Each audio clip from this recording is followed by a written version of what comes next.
আসসালামু আলাইকুম।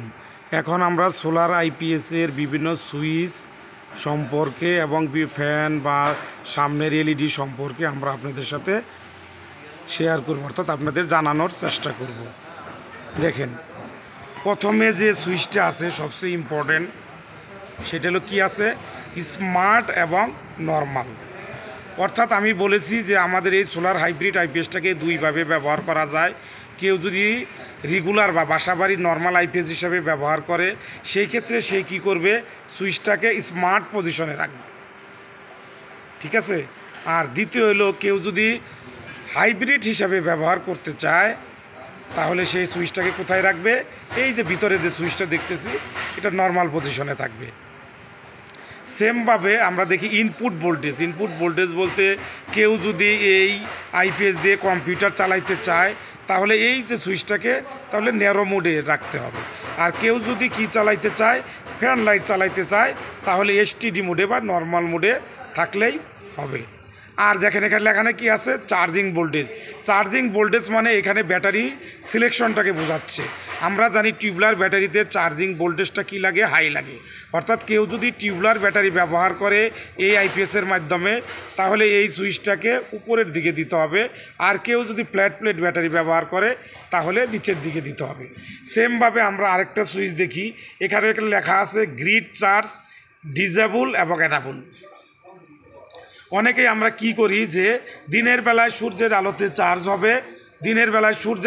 চার্জ হবে, কিন্তু কি হবে, কারেন্টের লাইন থাকা সত্ত্বেও কি করবে না, ওই আইপিএসটা কারেন্টের মাধ্যমে চার্জ করবে না। অর্থাৎ গ্রিড মানে আমরা এখানে মেন লাইনটাকে বুঝাইছি।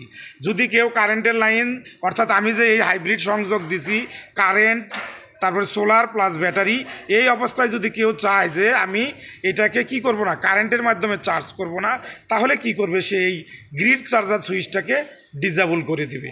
কিন্তু আমার কথা হলো, যেহেতু এটা হাইব্রিড আইপিএস, এটাকে কি করতে হবে, হাইব্রিড হিসাবে সুবিধা নিতে হবে, সেই জন্য সুইচটাকে এনাবল পজিশনে রাখাটাই বেটার। সেমভাবে আমরা দেখতেছি কি চার্জিং কারেন্ট, আমরা অনেকেই দেখি কি করি, কেউ আমরা কম অ্যাম্পিয়ারের ব্যাটারি ব্যবহার করি, কেউ আমরা বেশি অ্যাম্পিয়ারের ব্যাটারি ব্যবহার করি।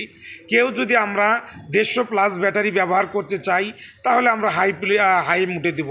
আর যদি কেউ আমরা 150 নিচে ব্যাটারি ব্যবহার করতে চাই, তাহলে লো পজিশনে দেব। তারপরে অনেকেই যদি আমরা দ্রুত চার্জ করতে চাই, তাহলে আমরা কি করব, 150 অ্যাম্পিয়ার ব্যাটারিটাকেও একটু হাই মুডে দিয়ে রাখতে পারি। সেমভাবে আমরা দেখি এখানে দেওয়া আছে, এটা ব্যাটারি নেগেটিভ, এটা ব্যাটারি পজিটিভ, এটা আমরা জানি। সেমভাবে দেখেন, সোলার প্যানেল থেকে যেমন নেগেটিভ তার আসে, সেই নেগেটিভ তারটাকে পিবি নেগেটিভে লাগাইতে হয়। পিবি নেগেটিভ মানে আমরা সোলার নেগেটিভটাকে বোঝাই, আর পিবি পজিটিভ মানে সোলার থেকে যে পজিটিভটা আসে সেটাকে বোঝাই। এই যে দেখেন মাঝখানে একটা গুরুত্বপূর্ণ বিষয় আছে, সেটা হলো বিওসি। অর্থাৎ আপনার এই কন্ট্রোল ইউনিট বলে দিছে যে আমাকে ডিসি ইনপুট, অর্থাৎ প্যানেলের ভোল্টেজ সর্বোচ্চ আপনি 17 থেকে 23 ভোল্ট দিতে পারবেন। আপনার প্যানেলটাকে সেমভাবে ওইভাবেই সিলেক্ট করতে হবে, যাতে প্যানেলের ওপেন সার্কিট ভোল্টেজ 17 থেকে 23-এর মধ্যে থাকে। এটা কোম্পানি অনুযায়ী বা মডেল অনুযায়ী এই রেঞ্জটা পরিবর্তন হতে পারে। সেমভাবে আমরা আউটপুট রিস্টার্ট, কোনো কারণে যদি আউটপুট বন্ধ হয়ে যায়, আমরা সেই আউটপুটটাকে পুনরায় চালু করার জন্য এই রিসেট সুইচটাকে পুশ করলেই হবে। সেমভাবে এটা আউটপুট সকেট, এখানে আমরা জানি আইপিএস থেকে আউটপুট নিতে গেলে এই সকেটের মাধ্যমে নিতে হয়।